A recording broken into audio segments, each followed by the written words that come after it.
Hey, what's up? This is Chosen, and this video is going to be a discussion about the Diablo Immortal Alpha with Echohack, who has over 500 hours in the Diablo Immortal Alpha to give us some perspective on if the game's going to be successful, if it looks awesome, if it's underwhelming. We're going to get different perspectives on how it is going so far. And then also the best way for us to do this collab was to screen share. So sometimes it didn't go super well in terms of frame rate. So if there's a little bit of lag or frame rate issues during the collab, I apologize for that, but I wanted to be able to get the game on screen while we're being able to talk about it, and that was kind of the best way we could get that done. So I hope you enjoy.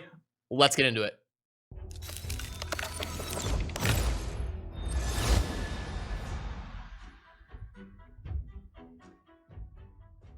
Alrighty, now joined by Echohack. How are you doing today? I'm doing great. How are you? Hey, awesome. Thanks for coming on. I'm excited about this because I'm a Diablo veteran, but I am clueless when it comes to Diablo Immortal. So I understand all the previous games at a high level. I understand the community and the lore and everything, but have no understanding. I'm coming into this as a complete beginner, so I'll have a good reference points to kind of bounce common questions off of you and just kind of walk me through a little bit about your basics and your kind of journey in Diablo Immortal. Just kind of kick us off here. Yeah, absolutely. So, my name's Echohack. I'm a longtime Diablo veteran from Diablo 2, Diablo 3, tens of thousands of hours logged. Recent achievement in Diablo 3 was I did a SSF 4000 Paragon solo hardcore grind. Yeah, that took 653 hours during a season. So, I just want to stop. I'm like, SSF is solo self-found. Some people aren't. Yeah, 100% solo. Yes. Yeah, that's and 4000 Paragon for those that didn't play Diablo 3 is insanity. So yeah, solo self-found. Like you didn't even have a group for XP or anything. That's right. Yeah, it's a very restrictive, very specific game mode, right? Yeah. So like absolute zero grouping, so no rat runs, none of that. It's all 100% solo. Yeah, that's but insane. Yeah, now since around December, I've switched over to playing Diablo Immortal, and man, this is a good game. This is a good Diablo game. I've been obviously we all know Diablo Immortal left a very bad taste in the gaming community when it was announced for a multitude of different reasons. The way they did it, the smart comments when they did it, and then everybody thinking it was going to be Diablo 4 and it wasn't. But it seems like Diablo Immortal over time is kind of redeeming itself. I keep seeing like posts that are pretty hyped and some pretty good reviews. So that's why I'm excited to kind of get a full deep dive of your perspective as to why that might be the case. Yeah, I think they got off on the wrong foot in terms of presentation. But I was actually there at BlizzCon, and you know, the thing that was really weird that I think a lot of people don't understand about that situation is they had the demo for the game in the main hall, and it was very difficult to actually get to the demo. And they didn't even let people play the demo until after the main ceremony and the very highly memed Q&A session that happened right after. So nobody in that session had ever even played the game. And so everybody had come to the discussion with this assumption that it's a mobile game and therefore mobile game bad, right? Like that was the big assumption. And I think for the most part, like 98% of that assumption is pretty wrong. Yeah, and obviously the Diablo community started back in like 1995. It's always been PC exclusive. There's never been a Diablo IP as a mobile game. So that was kind of why most of the backlash probably is, because there's going to be a little bit of pushback from people wanting to make the transition to, and a lot of people also wanted Diablo 4 to be the priority over the mobile game. But anyway, all of that is that's a separate discussion. But it looks like Diablo Immortal's trending in the right direction in terms of kind of reception as it's redeeming itself as a game. So I'll let you kind of walk us through some of the basics and the intro here to set it up. Absolutely. So I guess the first and most important thing you need to know about Diablo Immortal is that it it plays and feels like if you built Diablo 3 again from scratch and designed it much better.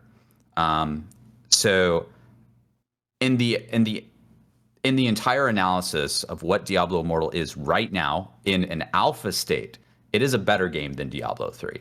It has more systems than Diablo 3. It's more interesting. There's more things to do. A lot of the rough edges that you get in Diablo 3 are all carved out. Um, yeah, there's a lot of content for Immortal, and so if you're a D3 fan, you're going to feel right at home. You're going to feel pretty comfortable. But there's also a lot to do. So what you're not doing in Diablo Immortal is endlessly grinding greater rifts, endlessly grinding random dungeons all day and all night, right? Diablo Immortal does an amazing job of really particularly balancing all of the different things that you want to do in the game, whether it's bounties or grinding dungeons or going out into the world and looking for different events and layers, doing zones, doing all this different kind of content. And because you have all this different kind of content, the game is always fresh. So I think I stated previously, I'm 500 hours into the game, including technical alpha and closed alpha combined, and I'm still playing every day. I don't feel bored. I feel like even though it's an alpha state and my character is going to get deleted, I'm still playing it, right? Yeah. The other thing that I think a lot of people, even experienced Diablo veterans coming into this game, aren't really prepared for is that this is very different from your typical Diablo game in the sense that it is a long-term game, right? So this isn't like every 3 months you're going to throw your character out the window. There's there's fast grinds in the game where you're going to grind XP, you're going to grind for salvage to level up your equipment, and then there's slow grinds in the game, right? There's these like long-term, multiple month grinds.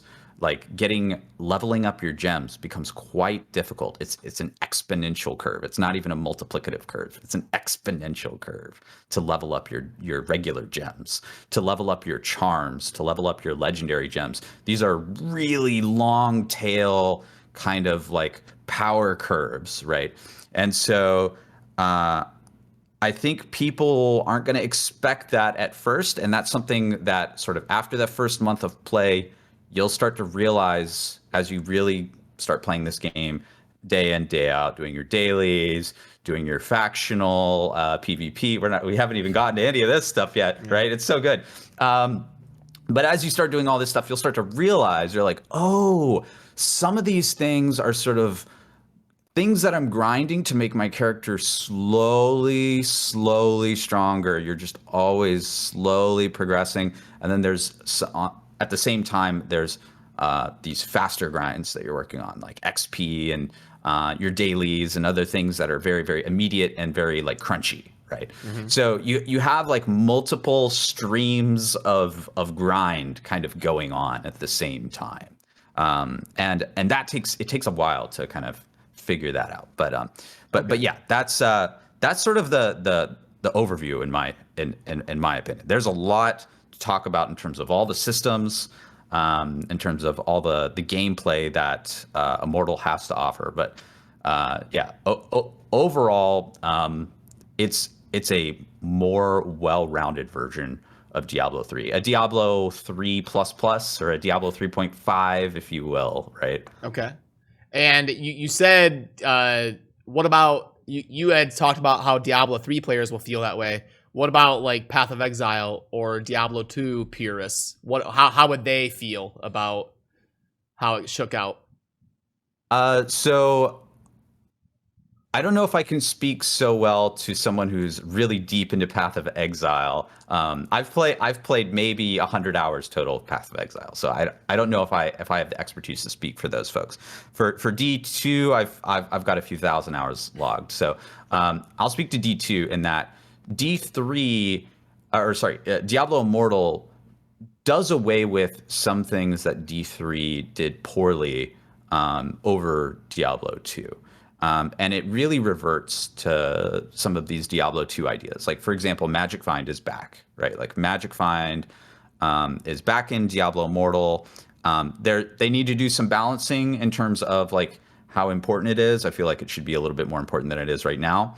But it's back, and the Magic Find curve actually feels very much the same as Diablo 2. I don't know if you've ever looked at those spreadsheets in terms of like what's the optimal Magic Find that you need to have to do Pendulum Veil runs and all that kind of stuff. But it feels like someone went to those spreadsheets, took a copy, pasted it into Diablo Immortal, and so those sorts of mechanics from Diablo 2 feel really good. There's also sort of the permanence of Diablo 2 as well. So one thing that people really like about Diablo 2 is that when you invest in a skill, it's a permanent choice or a semi-permanent choice, right?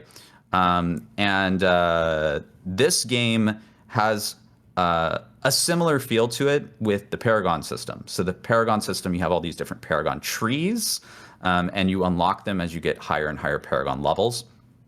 Those Paragon trees are permanent decisions.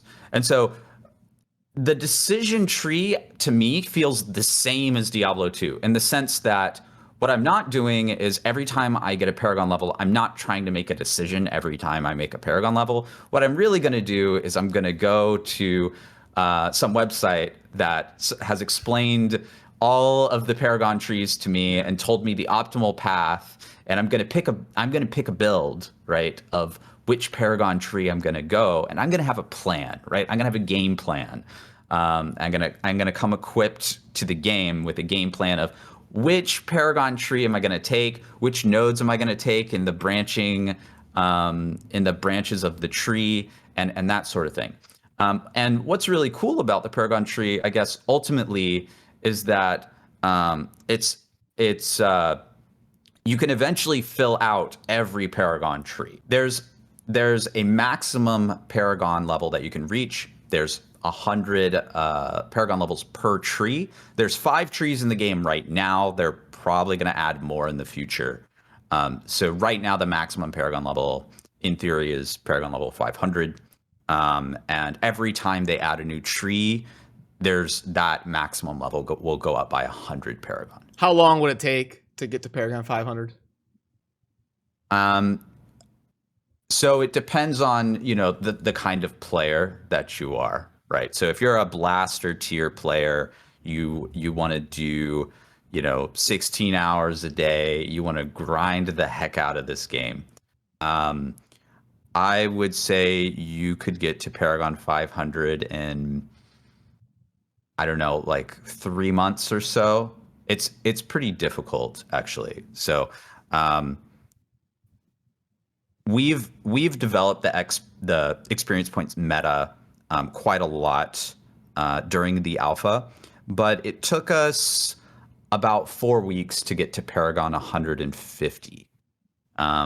So and each time does it take longer? Like, is Paragon 100 take longer than Paragon 50? And so right now, Paragon 60 is the maximum level where it keeps increasing. And then from then on, the XP curve is completely flat. Okay. So 60 to 61, 60, 62, 141 to 142, they all take the same amount of XP. Because I know in Diablo 3, it kept scaling, right? Didn't it? If I remember right?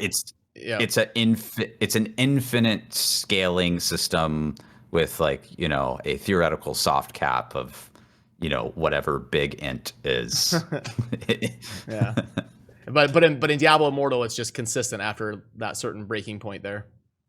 Right now, yes, it is. So this is maybe a good opportunity to talk about what the closed alpha is intended to be, right? So in the technical alpha, they really wanted us to test the early game and mid game systems, and that was back in late December 2020. And then the closed alpha, which started late April 2021, is an opportunity to test sort of the end game faction versus faction systems. So what the closed alpha isn't really testing very well is the like ultra end game mad tier blaster level people. It's not quite there yet. So some of these things might change later on, I guess is my point. Things like, you know, how much Paragon it takes to get to the next level. There's a there's a XP cap that we can go into. That's a whole discussion. And you know, what that's supposed to be and that sort of thing. But yeah, like this test cycle is really about testing the faction versus faction. That's what it's really geared towards. Okay. Cool. Well, fire it up and kind of let's get a basics overview of kind of what it looks like and the different systems you're kind of going through as you play and progress here. Yeah, I totally forgot. I got so into talking about the game that I forgot we were Oh, it's all logged in good. here. It's So, all good. oh, I got a new message. Here we go. Oh, Mr. Monkey. Okay. So I'm logged in, and the first thing you'll notice is that just like sort of like an MMO, I log in right where I left off. Right. So if you're playing, it's a mobile game, right? So if you're like playing on a bus or on a subway or whatever, and you go into a tunnel and you get disconnected, you're gonna log out right whatever your character is, and then you're gonna reconnect afterwards. And the reconnection tech is actually really cool, and it works really well. So because of that nature, because of the nature of the fact that it is a mobile game, you're going to be playing this while you're in line at the supermarket or on the bus or whatever, right? There is no hardcore mode in the game. And that might be disappointing to some people, but I haven't missed it. And I'm a hardcore player, right? So it works really well in this game. So I'm going to go back to sort of like the main town. So this is wow, there's so much to talk about. So this is sort of a new thing for a Diablo game as well, right? Is that in this game, instead of having acts, right, and there's a town for each act, what you have in this game, what you have in Diablo Immortal, is you have one big gigantic city where all the players are going to meet, where you're going to run into a lot of players. And then you have sort of this hub and spoke model where you have little baby towns all over the place. So like if I go to Charcy here, you might recognize Charcy from Diablo 2, Yep. right? You know, here's another player just standing right here at the blacksmith. So you're going to just run into players in the world, just like you would in like a game like World of Warcraft, that sort of thing. And West March here is huge. There's a lot of different vendors. There's a lot of places to go. There's a lot of different systems to interact with. And yeah, and actually the music, it's in my opinion, it's the best music in the whole game. So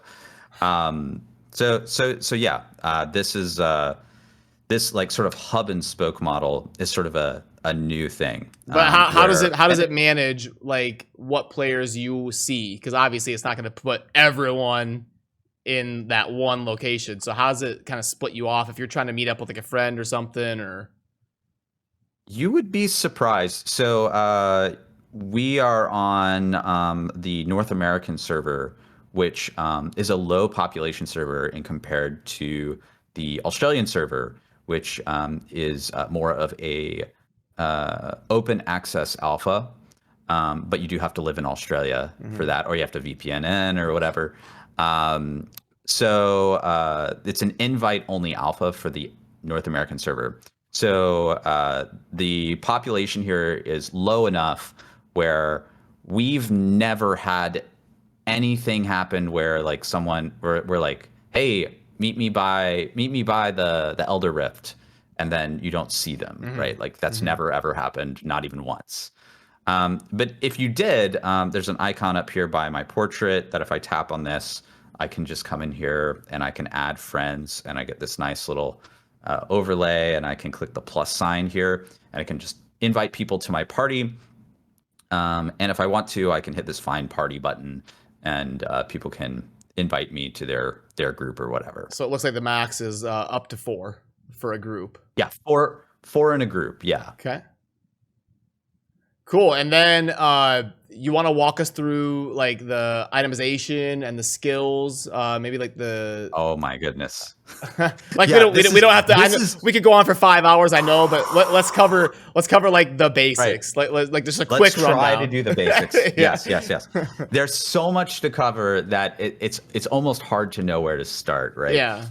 Okay. Yeah. So itemization in Immortal, I would describe the actual itemization itself as less choices on the character slots and more choices in the total item system itself, right? Because the item system gets split up into all these other little different things.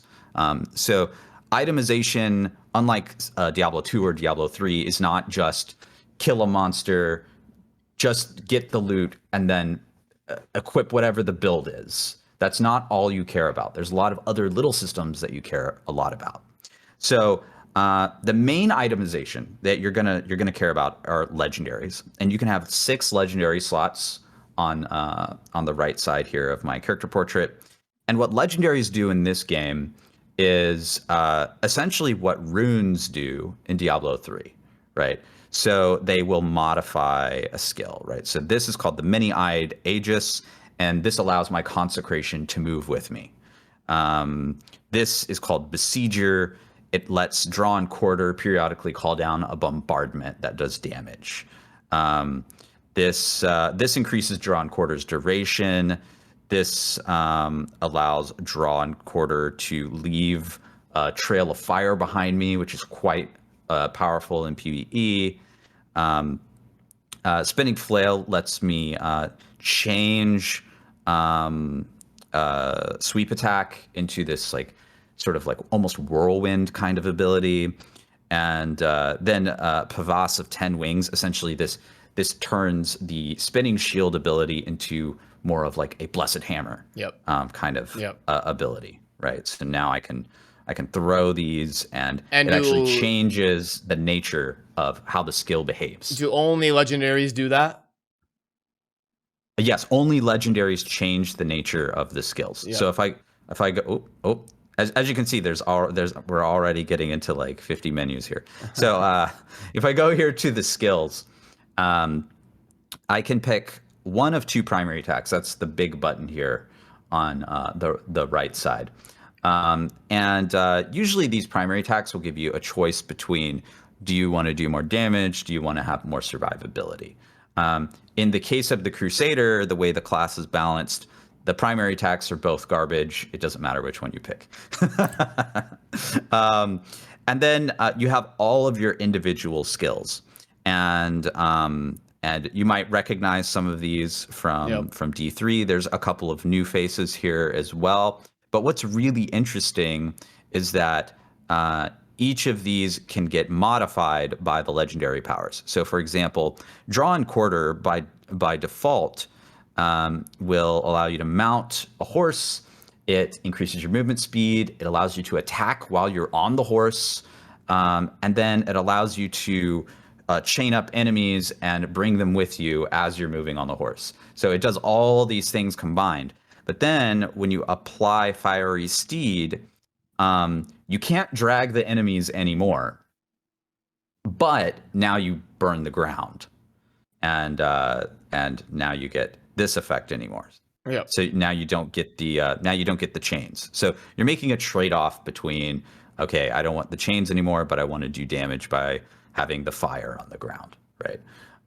And that's the case with all of the legendaries.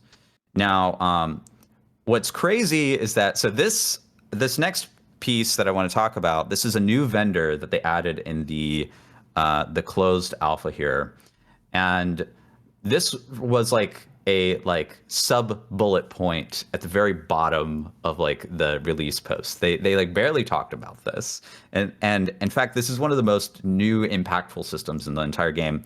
It's called Essence Transfer, right? So we're at the Dead Tree here in Westmarch. We talked to Zamina here, and what I can do is Very much like extracting legendary powers at Kanai's Cube in D3. I can come to this vendor, I can extract a legendary power, I can destroy the legendary, and now I can go to this inherent tab and I can change my many-eyed Aegis legendary power to any other legendary power that I've collected. And of course, I have them all now, right? So if I want to have Arrow Keeper, and I want to have the inspiration from Holy Banner move with me, right? So let's just demo this real quick, right? So if I want to use Holy Banner, which is a really great support skill, I can equip it over here, and I can drop it down on the ground. So you can see it has a health bar here, so monsters can kill it, and it's stationary, right? And because monsters can kill it, that's pretty bad, because now your allies aren't getting the buff. And because it's stationary, if your allies move on to the next pack of monsters or something, they're still not getting the buff. So this helm is quite powerful in a, this legendary power is quite powerful in a support scenario. So now we transfer it to Arrow Keeper. And as soon as I use it, now it moves with me. Yeah. And the other thing, the sort of the secret that the legendary power doesn't explain to you, it's sort of a bit of a hidden mechanic that because the banner isn't on the ground, now it can't be killed either, right? So it's pretty powerful because now the buff is going to be up for much longer. So there's a lot of this, and this encompasses essentially what becomes your build in Diablo Immortal. Is, you know, which legendary powers do you kind of string together? Okay, so what's the point of the gear then if you can pick whatever effect you want and just customize it? Yeah, so there's a lot more to the gear that's going on here. You see like a whole bunch of numbers and colored circles going on here. So the first thing that you care about here is at the very top, you'll see damage. It says damage here. Mm-hmm. That is a variable stat, right? So you might get another helm that has lower base damage. And if I click this little tiny eye here, it has a item rating. And so you can see it says base attributes 215. So it rates the item as 215 in terms of how much damage it's giving me. Mm-hmm. So if I find another legendary helm, oh, I do have one. Let's go identify it so we can compare. It's actually fortuitous, right? By the way, this is a good way to show that, by the way, there's automatic item comparison, right? That wasn't in D3 launch. So, right, like this is something that the game just already has, right? Yep. So if I click on the little eye here, you'll see these both actually have the maximum number of base attributes, right? So they both have 215 damage on the helm. So that's good. That's a check mark for this helm. Well, one says 365 and one says 215 right there, doesn't it? Yes. So the legendary gem that I have equipped to it is okay. giving it some extra juice. Yep. But it's still the base attribute is still 215. Yep, got it. So the next thing to check out is the attributes, and this is where you're really gonna separate the like men from the boys in terms of trying to figure out if you got a good item or not. Right now, the best items in the game are triple stat legendaries, and they're very, very, extremely, very difficult and rare to get. Like so, one in a million, and we're not even sure exactly where they drop from yet. So we're still doing the research on this. So most people, myself included, have 0 triple stat legendaries. So having a really amazing double stat attribute legendary is what you really want to have. And so you can see I have 48, 50 here, strength vitality, which is quite good for a helm. The other thing that matters here, especially as you start like peaking in terms of how much attributes you can have on each slot, is you start caring about what particular attributes you have. So if I go over here to my character sheet, you can have strength, intelligence, fortitude, vitality, willpower. And each of these does a particular thing. Strength, I'm a crusader. This is my damage attribute.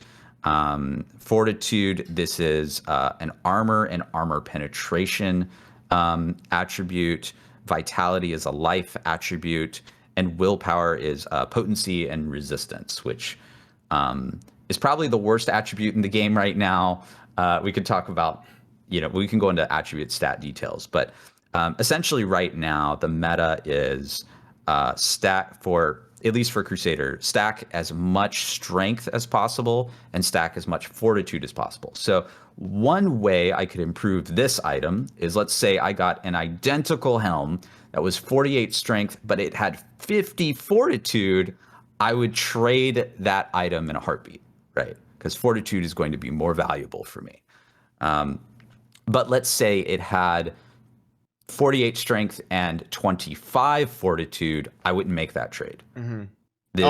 What's the actual range? It rolls like 25 to 50?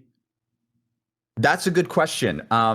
We don't actually know all the ranges and the rolls.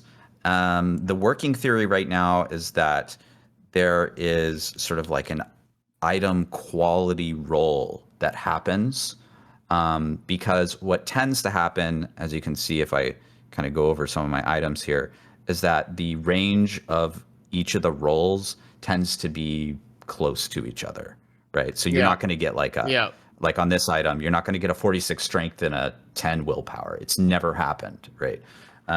So it seems like there's a item quality roll, and then the ranges that happen from that are dependent on that roll. So yeah, we're still kind of figuring out exactly how the items themselves roll. It's really interesting, actually. I'm personally a fan of it.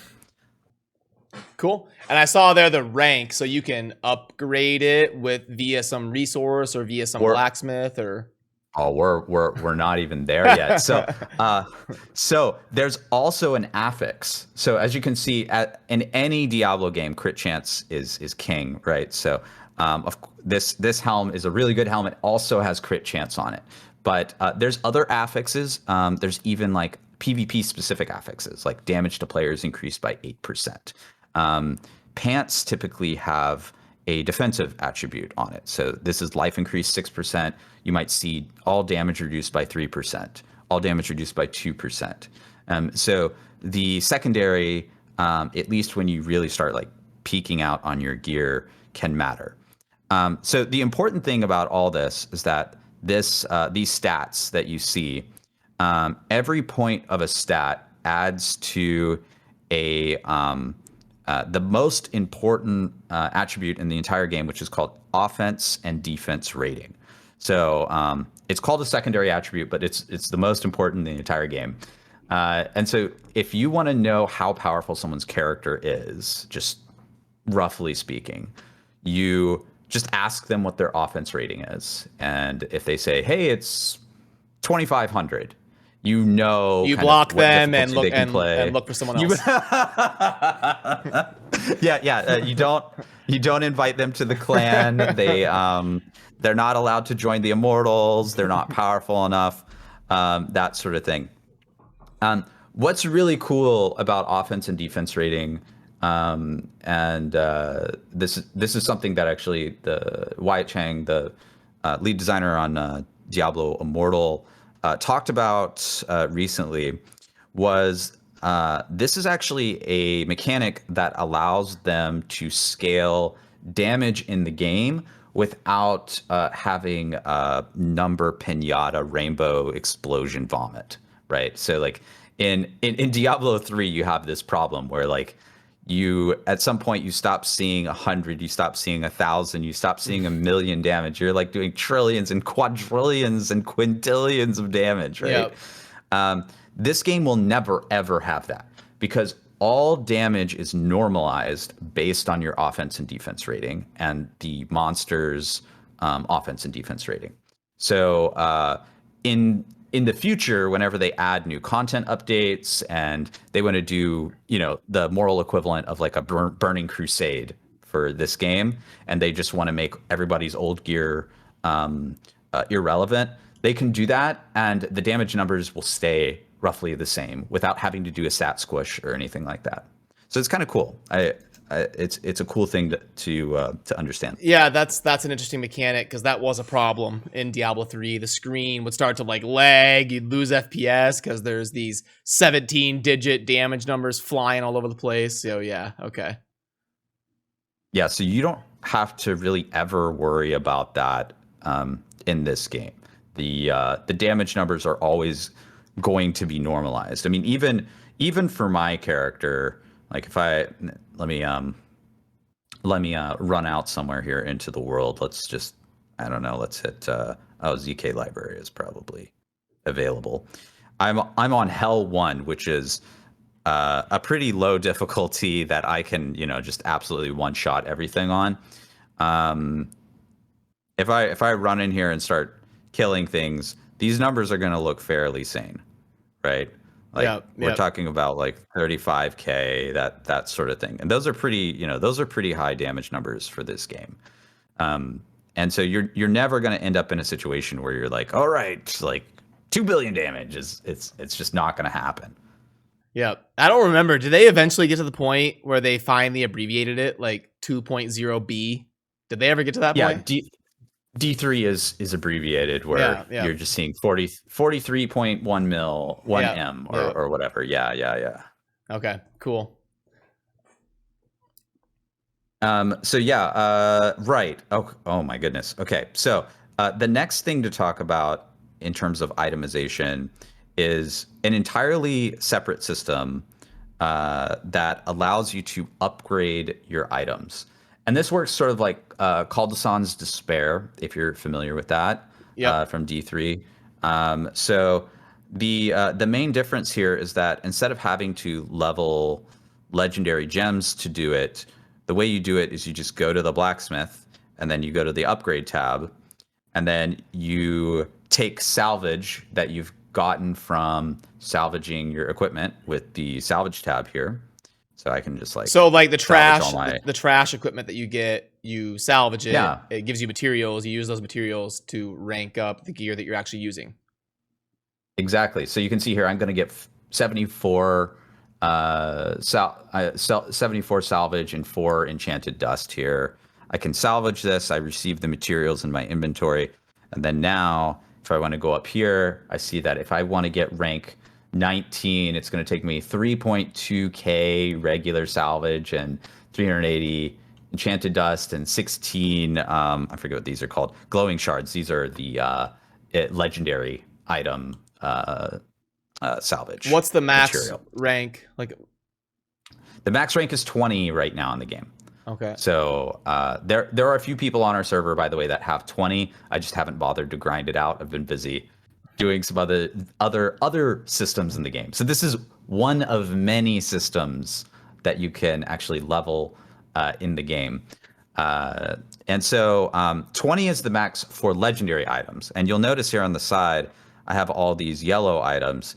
These yellow items rank 5, max out at 5, right? So you'll max these out. I mean, if you're a mad blaster, you'll max these out within the first 24 hours of playing the game, right? Like you'll max these out quite quickly, and then after that, you're going to have a long tail of grinding materials for the 6 legendary slots. Cool. I wanna possibly shift to more like the beginner type stuff, because I'm sure this stuff we could go down a 5-hour rabbit hole of this stuff. But oh yeah, when someone starts the game, is the experience like, is it much more beneficial to group up, or are solo players kind of, is it a fair experience, or how's that progression table work? Because I know in like Diablo 3, it's brutal on solo self-found versus like rat running and stuff. Yeah, let's talk about that. So first of all, levels 1 to 30 in this game are easy. You're gonna casually get to level 30 in 2, maybe 3 hours. of gameplay. And I really, the way I feel about that personally is that level 30 is the tutorial for how a class feels.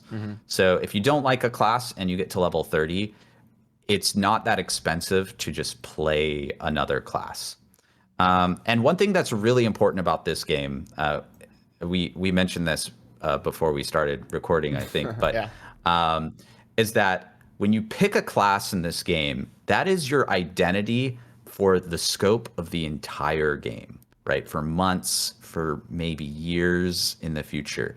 And you're not going to really switch between classes. You're not going to want to switch between classes in the same way that you do in D2 and in D3. Now, because in D2 and in, some people are going to be intimidated by that. It's like, okay, when my first decision, I could never like switch. I could like, what would you say it's to not people? that you can never switch. It's that switching is expensive, right? So you're going to be very invested in your main character.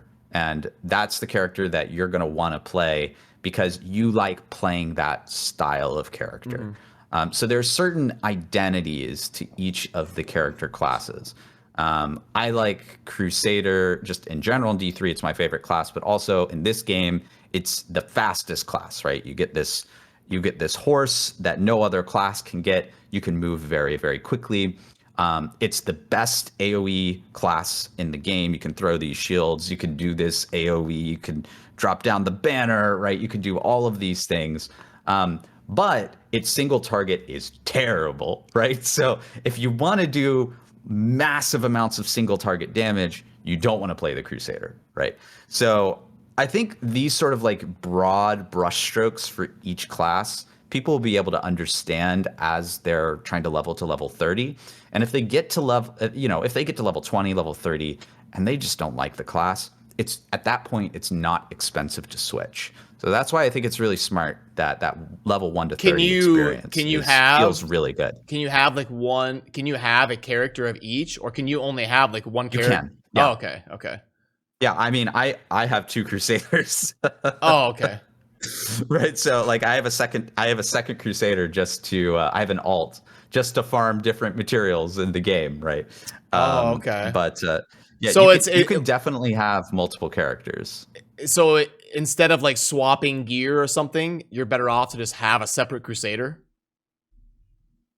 So in the game, pretty much no resources can be shared between characters. There's no shared slash. There's no shared items, no shared gold. Oh, okay. Almost nothing is shared on the account except for Paragon. And my understanding is that the developers are looking at that and they might change their minds on Paragon based on our group breaking the game. So what do you mean by that? What do you mean by that? We did some very high level XP testing and found some interesting things, some interesting results. So like if I go to my alt here, you'll notice that my equipment levels are like 5 and 6. Yep. And my offense defense rating here is like half, 25, 20. Yeah, it's like half, right? Yep. So it's very expensive, very, very expensive to have an alt. So I think most people are not going to have an alt unless, they really, really want to. Okay, gotcha. That's interesting because, like, yeah, I noticed that right away. So you can't have like a mule and like store gear, or you can't be playing and be like, oh, I found this drop that would be amazing for a demon hunter. Like, is there any sort of possible way to transfer resources, transfer items, help friends out? Like, is there any sort of marketplace for that?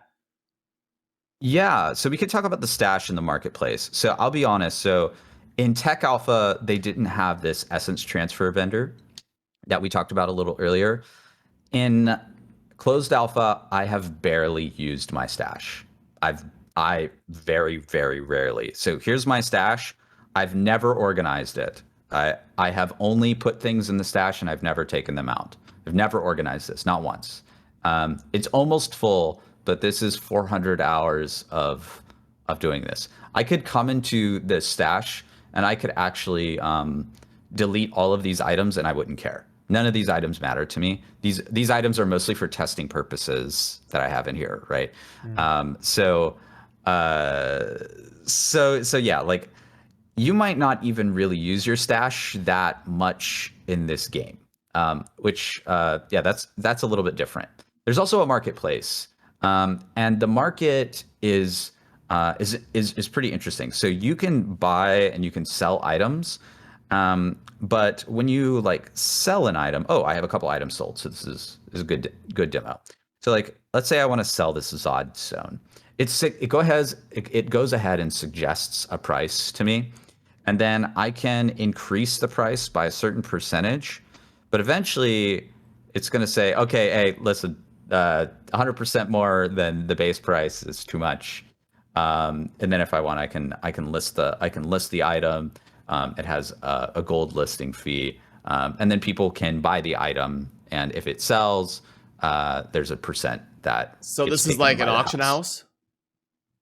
Yeah, this is a server-wide auction house, but you can only auction certain items, right? So I can't auction any equipable items, no legendary items or anything like that. Resources. The only thing I can, just certain resources like legendary gems and normal gems and runes and skill stones. So are there rune words in that's it. Diablo Immortal?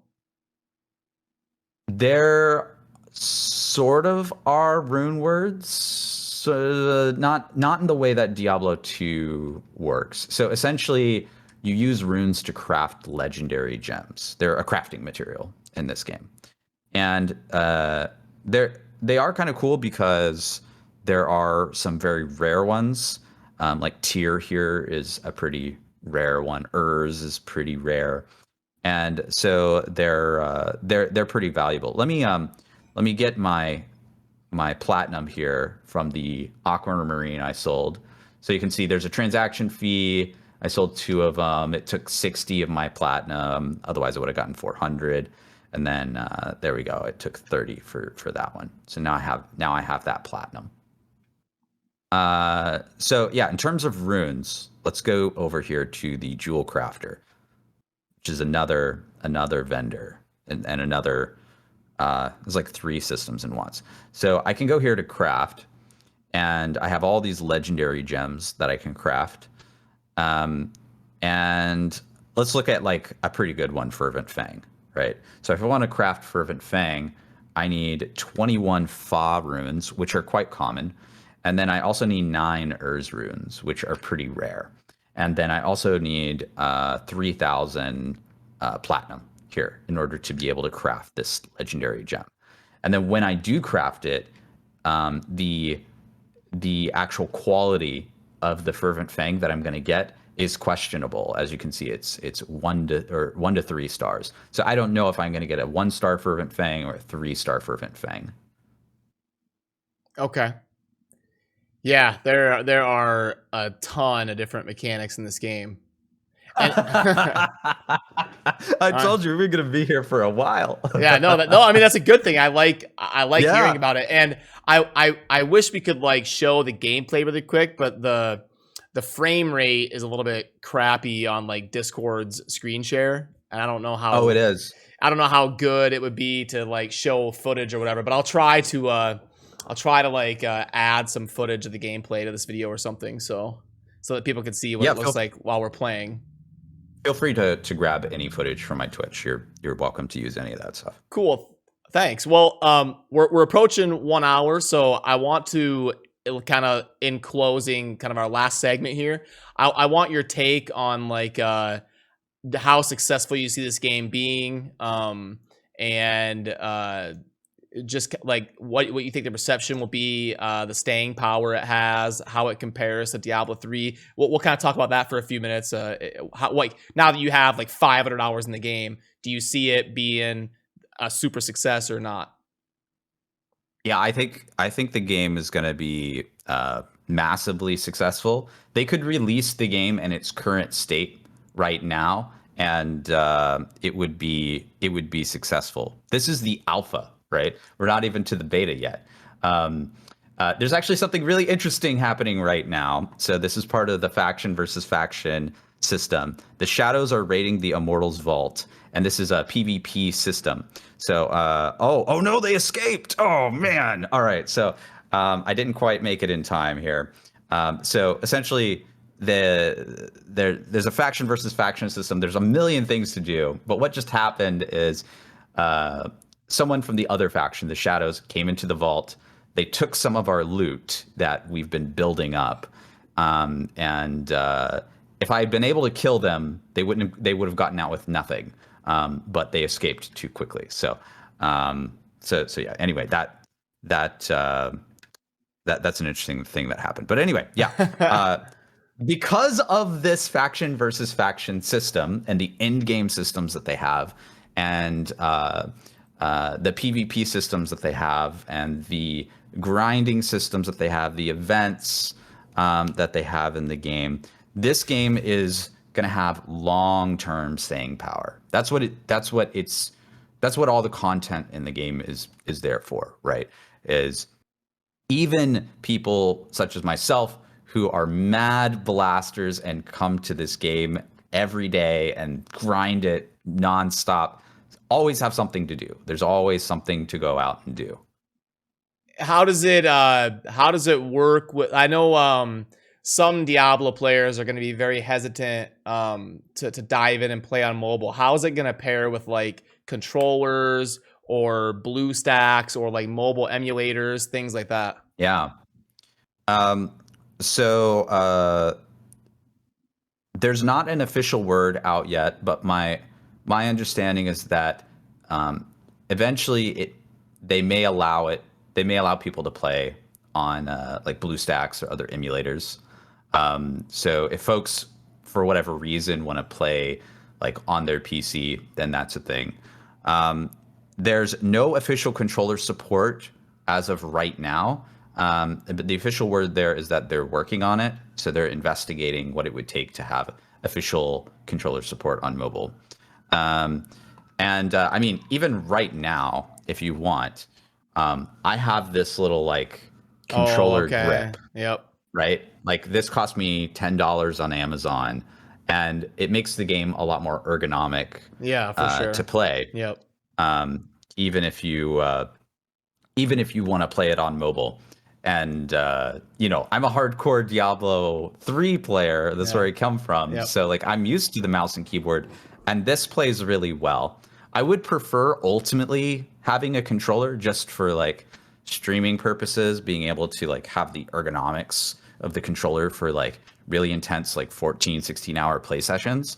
But besides that, I don't feel that it's even necessary. The controls are very solid, and your hands don't like hurt from like playing for 2 or 3 hours. It seems okay.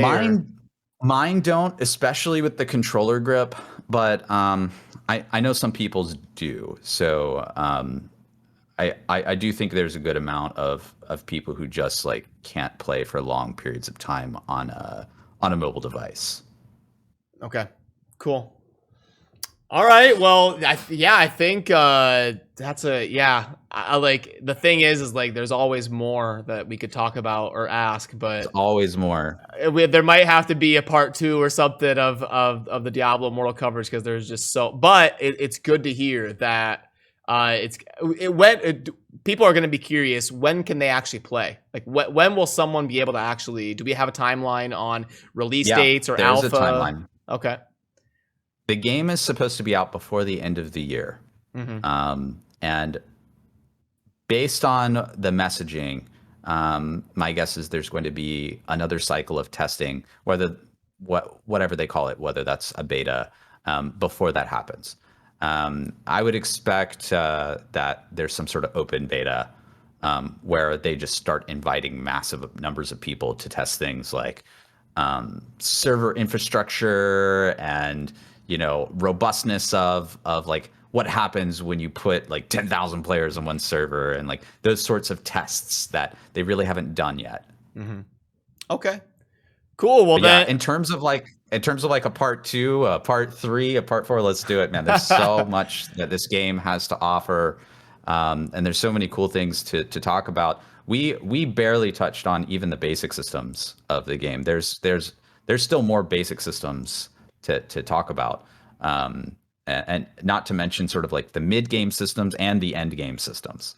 Yeah, no, it's just, yeah. I mean, that's a good thing, that because an hour can go by and you're like, geez, we're just scratching the surface on what we can talk Exactly. about. So Exactly. I guess so far so good. We could have another big game kind of coming out before the end of the year. So okay, well then in closing, let people know what you do and where to find you and that type of stuff. Yeah, Chosen. So thank you so much for having me on. My name's Echohack. You guys can find me over at twitch.tv/Echohack. I live stream 4 days a week, and right now doing Diablo Immortal. Okay, cool. Well, appreciate your time and have a good one. Thanks for showing me some of the stuff here on Diablo Immortal. Absolutely, man. Peace. See ya. Alrighty, so huge shout out to Echohack for taking the time to join me. There is a lot to cover. We could have gone on for 5 hours, but I'm trying to keep this as bite-sized as I can. And when we get closer to release, or maybe even do a part 2 to this, or something to dive into some more stuff, show some gameplay, figure out a better way to do the screen share so there isn't FPS issues. There's a lot of things I want to do to cover more of this game because I think it is going to be one of the most hyped up mobile releases to hit in a long time, and it's supposed to be out before the end of the year. So that'll do it for this one. I hope you enjoyed seeing a little bit of perspective about Diablo Immortal and how the alpha is coming along. Thank you, Echohack, and as always, have a good rest of your day. Peace.